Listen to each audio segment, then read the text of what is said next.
Hello dear students, welcome back to my channel physics SPC. Current electricity का एक question. The equivalent resistance between A and B for the match shown the figure. Figure दे रखा है। तो सबसे पहले देखो, ए और बी के बिटवीन इक्विवेलेंट रेजिस्टेंस पूछ रहा है, तो ए और बी से बैटरी जोड़ लो ऐसे। ठीक है। अब यहाँ से करंट चली आई, यहाँ तक आई, यहाँ पे डिवाइड हुई दो पार्ट में। इसमें मान लो I1, इसमें I2, तो इसमें भी I2, और ये द्वारा से यहाँ के करंट डिवाइड हुई थी, तो I equal to I1 plus I2। यहाँ पे मीट कर जाएगी तो वापस हो जाएगी I, और ऐसे I। तो देखो, ये दोनों रेजिस्टेंस किस में दिखाई दे रहे हैं आपको? ये दोनों करंट ऐसे जा रही है और ऐसे आ रही है, तो करंट दोनों में सेम है, तो ये दोनों सीरीज में है। तो इन दोनों का सीरीज कर लो, तो R dash is equal to 4 + 8, तो ये हो गया 12 ओम। और इन दोनों को एक करके एक डायग्राम बना लो इस तरह से ऐसे। ठीक है। और इन दोनों का एक हो गया ये हो गया 12 ओम, और ये है 6 ओम, और ये है 4 ओम, और ये है 8 ओम। अब यहाँ से करंट फिर अगेन आई चल रही थी, ये वाली है ना, बैटरी जुड़ी हुई है ऐसे।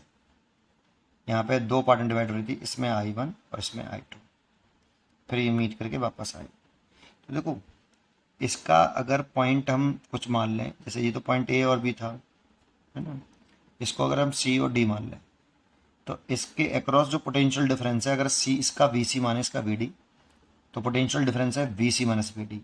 और इस रेजिस्टेंस के अक्रॉस और इस वाले के अक्रॉस देखें तो वी सी माइनस के V D, potential difference same है। दैट मीन्स ये और ये पैरेलल कॉम्बिनेशन में, क्योंकि पोटेंशियल डिफरेंस पैरेलल कॉम्बिनेशन में सेम होते हैं, करंट सेम होती है सीरीज कॉम्बिनेशन में, है ना। तो ये 6 एंड 12 आर पैरेलल कॉम्बिनेशन, तो आर डबल डैश निकालो। 1 ये R1 multiplied by R2 divide by R1 plus R2, ऐसे कर लिया करो इसको। वैसे तो ऐसे करते थे, 1/R double dash equal to 1/R1 plus 1/R2। तीन से ज़्यादा हो, तीन हो या तीन से ज़्यादा हो तो इसी से करना पड़ेगा। दो हो तो दो को आप सॉल्व करोगे ना तो यही आ जाएगा। इससे स्पीड बढ़ जाती है थोड़ी सी, है ना। तो देखो, इन दोनों रेजिस्टेंस का दोनों पैरेलल में है, ये पैरेलल के लिए वैलिड है। तो 6 और 12 पैरेलल में, तो दोनों का मल्टीप्लाई कर लो, 6 × 12, और नीचे दोनों को ऐड करना है तो 18 हो गया। तो 6 से काट लो 3, और 3 से काट लो 4, तो ये 4 ओम आ गया बेटा। तो इन दोनों का एक कर लो पैरेलल कॉम्बिनेशन में, तो कुछ सर्किट डायग्राम कुछ इस तरह से बन जाएगा ऐसे। ठीक है।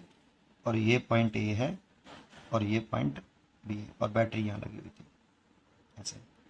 ये तो 4 ओम था ही पहले से, इन दोनों का कॉम्बिनेशन करके भी 4 आया है, तो ये 4 लिख लिया। जैसे सी पॉइंट और ये डी पॉइंट, सी और डी की बिटवीन तो लग रहा था ये, तो ये आ गया। और ये कितना है? 8 ओम। अब यहाँ से करंट चल रही थी आई। अब देखो, करंट डिवाइड नहीं हो रही है ना ऐसे, तो करंट सेम है सब में और डिवाइड होने रही, तो तीनों की तीनों रेजिस्टेंस सीरीज में हो गई। तो आर इक्वलेंट सीरीज में जोड़ दो। 4 R1 plus R2 plus R3 होता है, तो 4 + 4 + 8, 8 और 8 16, तो 16 हो। तो आर इक्वलेंट आया आपका 16 हो, इसलिए इसका आंसर हो जाएगा 16 हो। पढ़ते रहिए और खुश रहिए।